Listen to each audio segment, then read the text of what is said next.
में यही बताया है कि अर्जुन तुम सर्वभाव से उस परमेश्वर की शरण में जाओ, उसकी कृपा से ही तू परम शांति को और सनातन परम धाम को प्राप्त होगा।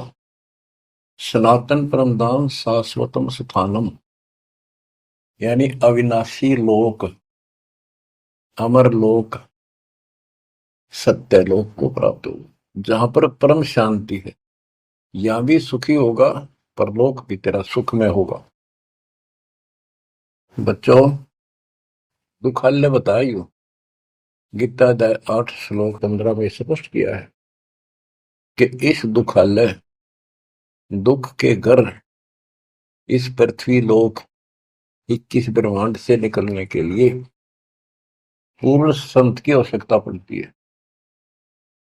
आपको कति क्लियर कर रखा है कि कबीर साहब के अतिरिक्त या उनकी प्यारी आत्मा संत जन जो उनसे रूबरू हुए, उनका साक्षात्कार जिन्होंने सतलोक में किया, और तथा मेरे पूज्य गुरुदेव जी के अतिरिक्त कोई भी सतगुरु पृथ्वी पर नहीं रहा, और उनकी कदर नहीं करी जिन्होंने हमारे कोई सच्चा ज्ञान, सच्चा भगवान बताने की चेष्टा की। क्योंकि हमें विश्वास नहीं हो रहा था कि ये जो बात कह रहे हैं ये गीता वेद पुराणों में नहीं है। ये हमारे को मिसगाइड किया हुआ था, भ्रमित कर रखा था। क्योंकि हम जिनको विद्वान समझा करते थे, संस्कृत बोलते थे धारावाहिक, तो हम उनसे इतने प्रभावित थे कि भगवान को भी रिजेक्ट कर दिया 600 साल पहले जो आए थे। उनकी बातों को सुनकर कि ये अनपढ़ है, अशिक्षित है, और जो ये बातें कह रहा है बेप्रमाणित है, कोई शास्त्रों में नहीं, कोई वेदों में नहीं। और वो सब देख लेते थे ब्राह्मण लोग, पंडित। ब्राह्मण कोई जाति से लिंक नहीं है यहाँ पर। ब्राह्मण उसको कहते हैं जो भगवान से परिचित है। हम इनको परमात्मा से परिचित मानते थे, इसलिए इनको पंडित कहा जाता था, ब्राह्मण कहा जाता था।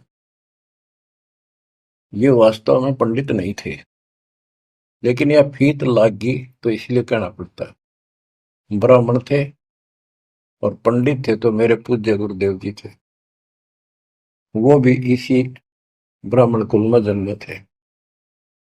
तो कहने का तात्पर्य ये है दास का, वो खुद भी आकर यूं कहा करते थे, मैं भगवान हूं भाई, सारी सृष्टि का रचने वाला हूं।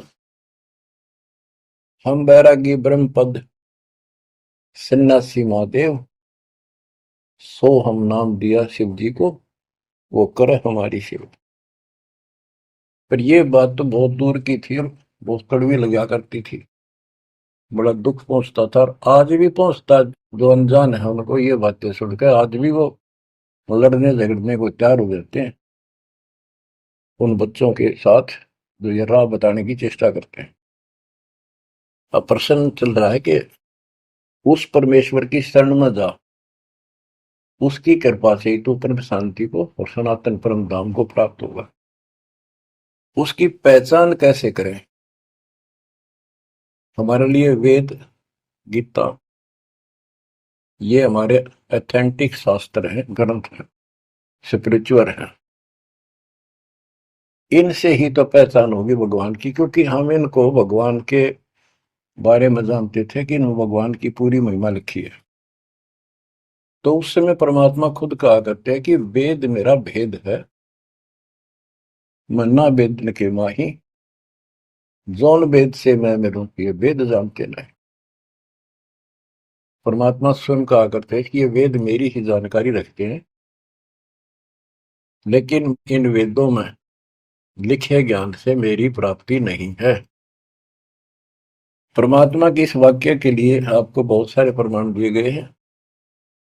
यजुर्वेद अध्याय 40 मंत्र 10 में कहा है कि कोई तो परमात्मा को साकार बताता है, जैसे रामकृष्ण के रूप में अवतार धारता है, यानी जन्म लेता है। कोई कहता वो जन्म नहीं लेता, अजायत है, निराकार है, पृथ्वी पर नहीं आता। परमात्मा साकार है या निराकार है, पृथ्वी पर आता है या नहीं आता है, इसकी जानकारी तत्वदर्शी संतों से पूछो। इति सिद्धों, वेदों में वो ज्ञान नहीं है जो भगवान के बारे में पूरी जानकारी रखता हो। इसलिए संत गरीबदास जी ने कहा है, ऋग यजुः साम अथर्व, ये चारों वेद चतुर्भंगी रे, सूक्ष्म वेद बाँचे साहेब का, सोहन शासक संगी रे। ये चारों वेद भ्रमित ज्ञान है, इनकम्प्लीट है, फिर उसको ढूंढने की थे। जब वो स्पष्ट कर दिया कि उसकी जानकारी किसी संत से पूछो। गीता अध्याय 4 श्लोक 34 में यही कहा है कि वो परमात्मा तत्व ज्ञान से प्राप्त होगा। तत्व ज्ञान तत्वदर्शी संतों के पास होता है। उस ज्ञान को भगवान खुद ही बोलता अपने मुख कमल से आके। तो बच्चों इतना क्लियर कर दिया आपके सामने। गीता अध्याय 4 श्लोक 32 में कहा है कि ब्रह्मण मुखे, यहां इन्होंने रंगा डाल दिया, ब्रह्म ने का अर्थ कर दिया वेद। चौथे अध्याय के 32वें श्लोक में गीता। यह लिखना चाहिए था सच्चिदानंद घन ब्रह्म की वाणी में, इन्होंने लिख दिया वेद की वाणी में। वेद तो आप वाणी है, श्लोक है वो तो। सच्चिदानंद घन ब्रह्म की वाणी में यानी उसके मुख से बोली वाणी में वो संपूर्ण अध्यात्म ज्ञान